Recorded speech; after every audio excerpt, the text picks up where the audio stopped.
can this type of game, and this is another thing you hear overplayed way too much, can this turn around a team, turn around a program, this one game beating a rival, especially in the fashion that they did?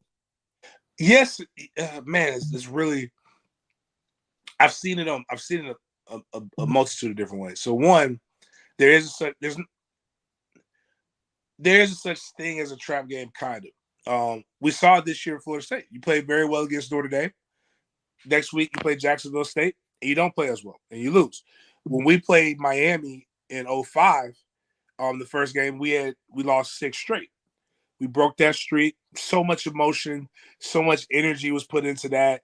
Our whole offseason, beat Miami. Then you beat Miami, and you're like, okay, wait a minute, what do we do now? Like, what's the next step? Well, we played Citadel. And Citadel, I believe the score was like 13-10 or something like that going into halftime. We ended up winning like 60-10 or something. It was something crazy. They might have even been beating us. I don't really remember. I just know eventually we woke up third quarter, knocked them out, and then the game took care of itself. Boston College is an improved team. They're a well-coached team. Their quarterback is back. They have a bad run defense, but they have a pretty good pass defense, and they're stocky. They're a different brand of football. They're really a Big Ten type of football team, and we play in Miami, which is a true Southern team. So it's two different types of teams that you're going up against.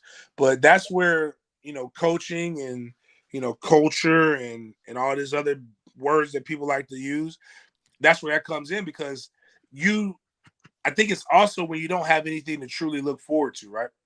So what Florida State has a chance to look forward to right now is doing something that they haven't done in a few years, is go to a bowl game.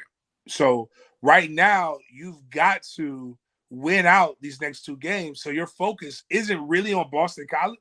It's on checking the next box so that you can extend your season. So it gives you a little bit more to focus on. So typically when we see trap games, it's against, like, let's say it's a number 3 Florida State versus number 5 Miami. And you played, and now you've won that game, and now you're just playing Boston College. The game doesn't really have any. And you got Florida next. Yeah, then you got Florida, in the middle. Yep. Which is next. So like now you can't worry about Florida. Like, yeah, you got Florida is going to be there no matter what. It has meaning in-state recruiting battles, but you're trying to get to a bowl game, trying to extend your season. You can't even focus on the last week of the season until you get through this week of the season. So it's a little bit more. I always tell people this: when we lost to Florida in 04, the Bobby Bowden dedication field, we, again, skipping ahead, we skipped ahead of Maryland.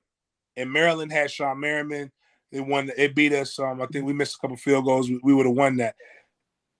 Our season, we had been beating Florida pretty good. We thought we were going to go in there and win it, but we already knew what bowl game we were going to at that point.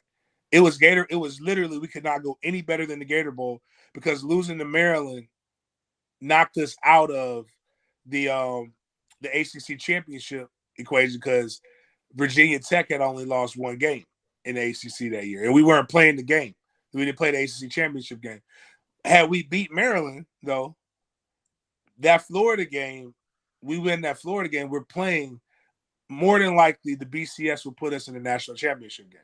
You see what I'm saying? So you got more to play for when there's something at the end. There's something dangling at the end. That's what I've seen from my experience. Yeah, so I've checked you on some of these. Yeah, Maryland 20-17, and that Citadel score was 62-10. All right, see, I was close. I'm not that. It ain't going that far. Yep. But yeah, that Maryland game was aggravating, man. We should have won that game.